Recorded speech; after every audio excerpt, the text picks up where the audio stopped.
इसी के मधुर और मीठे नाम में आज दिनांक 19 मार्च दिन शनिवार को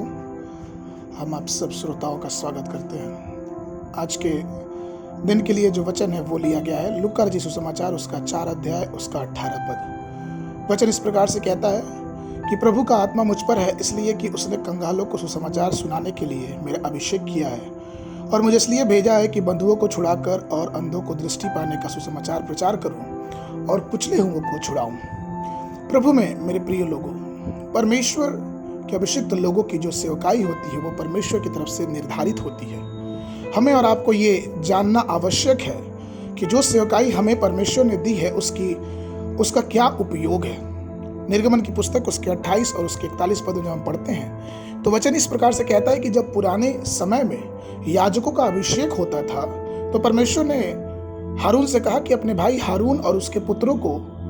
यही सब वस्त्र पहनाकर उनका अभिषेक करना और उनका संस्कार करना और उन्हें पवित्र करना कि वे मेरे लिए याजक बन जाएं। अर्थात अगर हम परमेश्वर की सेवा में आगे बढ़ना चाहते हैं, अगर उसका अभिषेक अपने जीवन में लेना चाहते हैं तो हमें और आपको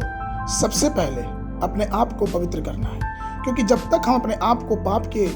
गंदगी से नहीं छुड़ाएंगे तब तक हम दूसरे व्यक्ति को जो पाप के अंधकार में या फिर पाप के दलदल में डूबा हुआ है उसको परमेश्वर की सहायता से नहीं छुड़ा सकते। कई लोग का ये मानना है कि जो लोग पुलपिट पर खड़े होकर प्रभु का संदेश देते हैं सिर्फ वही ये काम करेंगे, नहीं,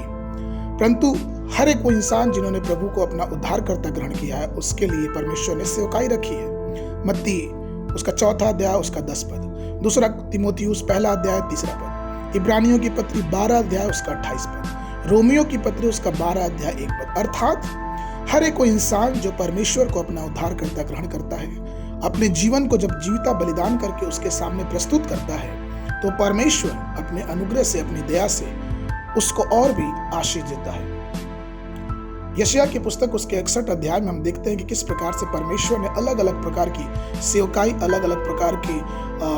अभिषिक्त दासों के लिए जो सेवकाई है उसने निर्धारित किया है। कईयों को उसने गरीबों की सुधि लेने की सेवा दिया है, कईयों को टूटे हुए हृदय से लोगों को चंगाई करने की सेवा दिया है, कई लोगों को बंदियों की स्वतंत्रता की घोषणा करने के लिए सेवकाई दिया है, कई लोग को बंधे हुओं को छुड़ाने की सेवकाई दिया और कई लोग को परमेश्वर के आने के दिन की घोषणा करने की सेवकाई दिया है। कई लोग को यह कहा गया है कि वो शोक करने वाले हर एक मनुष्य को दिलासा दे, जिस तरह से उनका जीवन इस संसार में रहते हुए एक आनंदित और एक प्रफुल्लित जीवन हो सके। अभिषेक प्राप्त करना जो कि परमेश्वर हमें और आपको इस धरती पर रहते हुए देता है वो सिर्फ तभी मुमकिन है जब अपने आप को, अपने जीवन को परमेश्वर की महिमा के लिए पवित्र करेंगे। प्रेरितों के काम उसका 10 अध्याय उसके 38 पद में इस प्रकार से कहा गया है कि परमेश्वर ने किस रीति से यीशु नासरी को पवित्र आत्मा और पवित्र सामर्थ्य से अभिषेक किया, वह भलाई करता रहा और जब को और सबको जो शैतान के सताए हुए थे अच्छा करता फिरता रहा, क्योंकि परमेश्वर उसके साथ था। इसलिए आइए परमेश्वर के पवित्र लोगों अपने जीवन का जो अभिषेक है उसको और उजागर करें,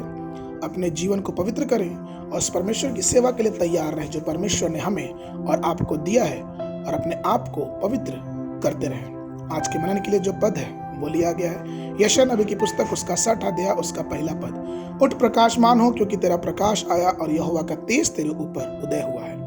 सुबह के समय बाइबल पढ़ने का अध्ययन यहोशू की पुस्तक उसका 1, 2 और 3 अध्याय, और संध्या के समय मरकुस रचित सुसमाचार उसका 16 अध्याय। परमेश्वर आप सब अपन श्रोताओं का आशीष दे, संभाले और सबको बरकत दे। सबको जय मसीह की।